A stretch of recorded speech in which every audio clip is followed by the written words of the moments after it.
afternoon, ladies and gentlemen. It's my great pleasure to be here, eventually be here.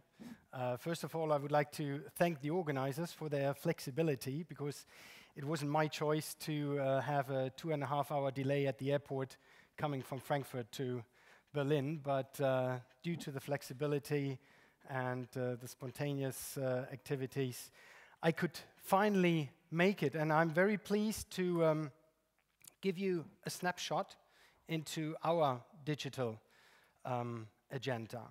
But first of all, maybe another apology. I'm sorry that I didn't bring the World Cup to you today, but I can assure you, I saw it this morning. It's still in our hands. It's still safe for the next 4 years. The German FA, all of you certainly were one of the 35 million spectators who watched television during the World Cup final a few weeks ago. The German FA is, first of all and foremost, known as a sports governing body, regulating the lovely game of football. And therefore, we might have a certain reputation for being not the most modern and forward-thinking organization. But I can also assure you that we have changed and we have developed over the last couple of years into a multi-service company, because our statutory responsibilities, which are our national teams, not only the A team, the national A team, but also our women's team, our under 21, 20, and under 18 teams, they all require quite a bit of attention and also financial resources. In addition, we have the entire grassroots football with 26,000 clubs and 6.8 million members in the respective clubs in Germany, which rely on our services. And last but not least, it's a tradition of the German FA to take over social responsibility. We have invested in various social activities. There's always, every 2 years, one friendly match where all the proceeds go to social activities, and this is a number in the range of up to 4 to 5 million euro, in addition to all the other activities. In order to make this all happen, we need to earn some money, and we do a very, very good job in that. In our marketing department, we are in charge of all marketing and media activities. All the matches, the qualification matches or friendly matches of Germany are seen throughout the world. We have to distribute to all the media companies in the world those TV feeds.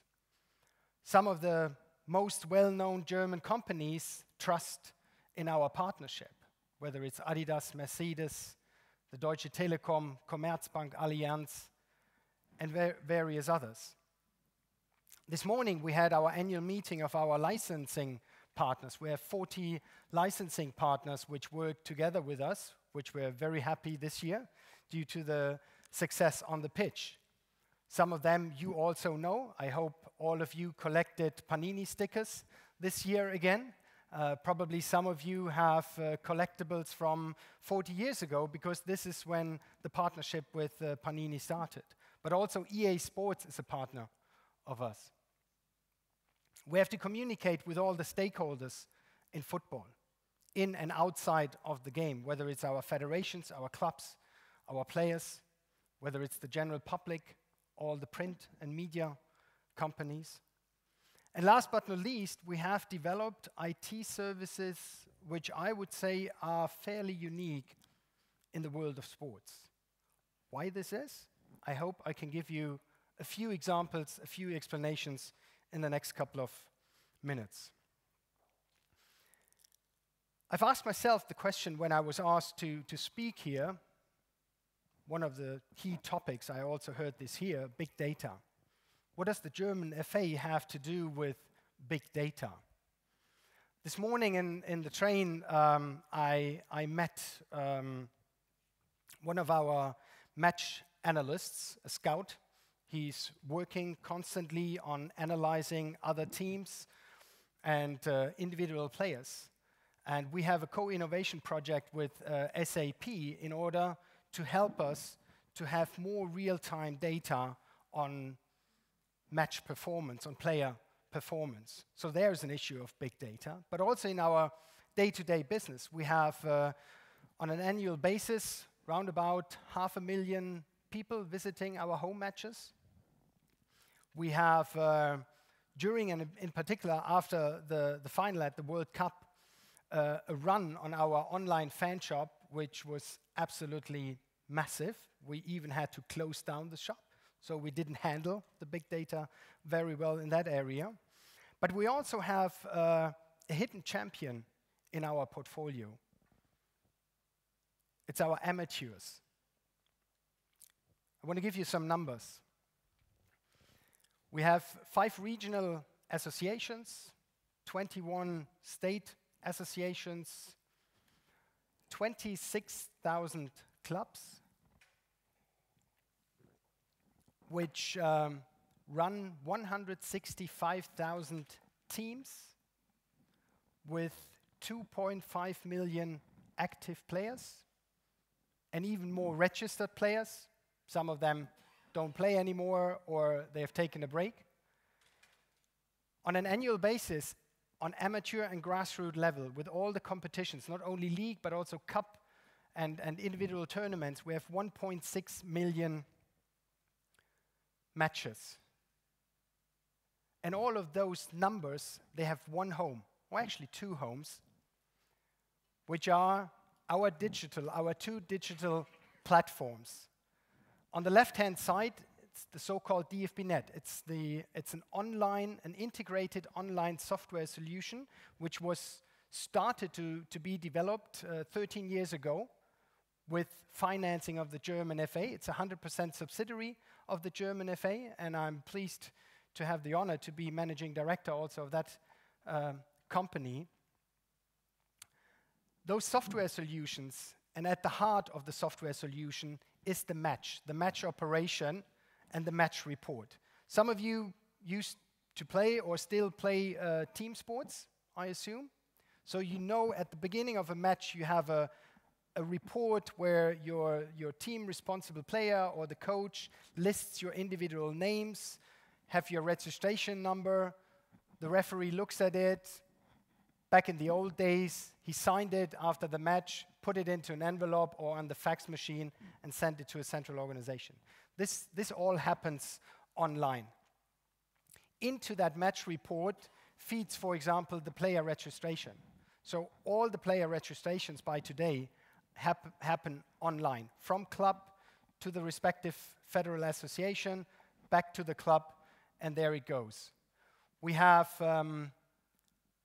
the match operation for the various thousands or 60,000 competitions.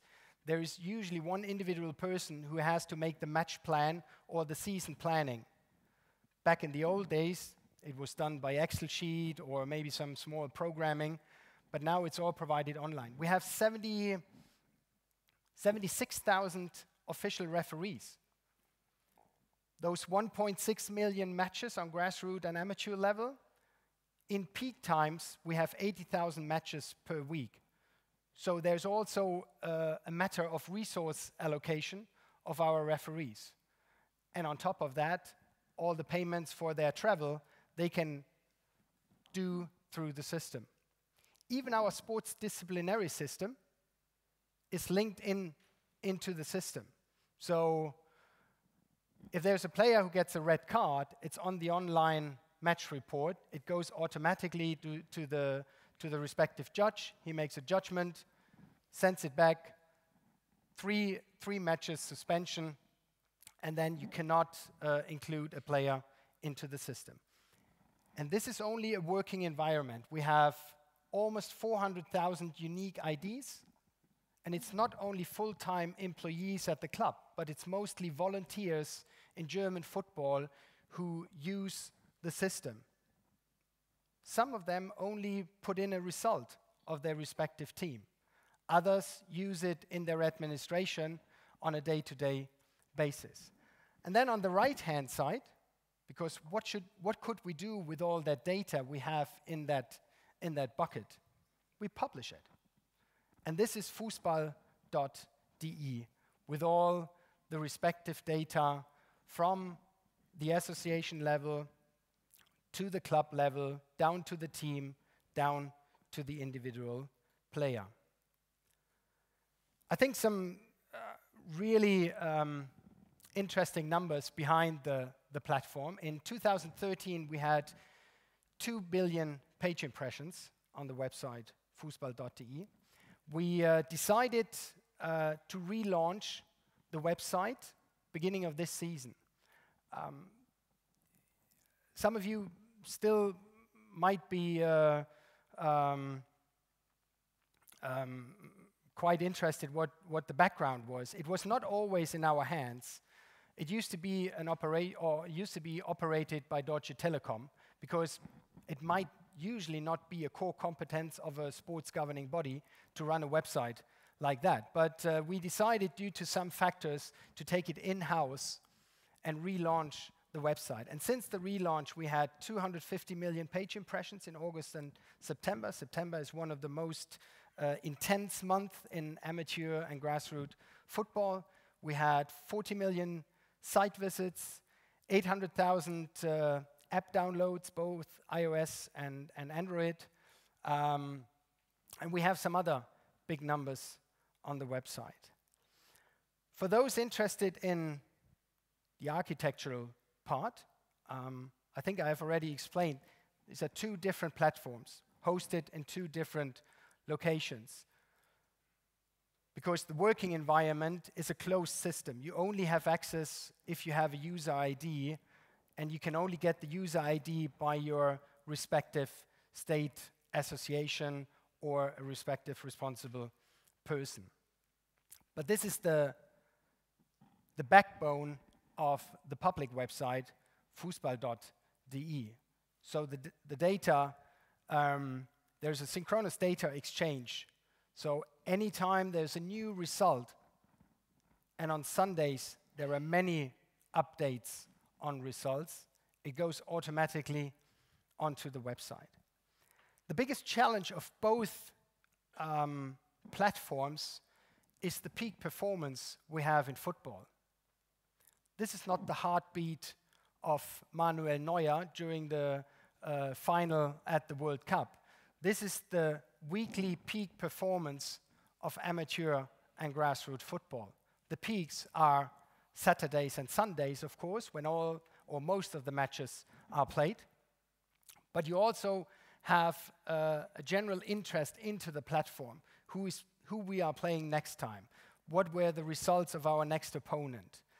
And with the relaunch of the website, we can even go into more detail of the data.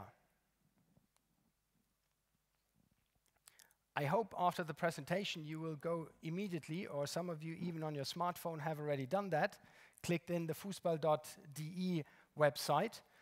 Here are just a few screenshots to give you an impression.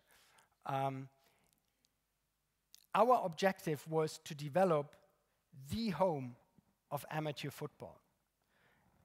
It's mostly data-driven, because the match, as you can see on the right top or in the right top corner, the individual match is the most interesting information for any amateur football player and those around him.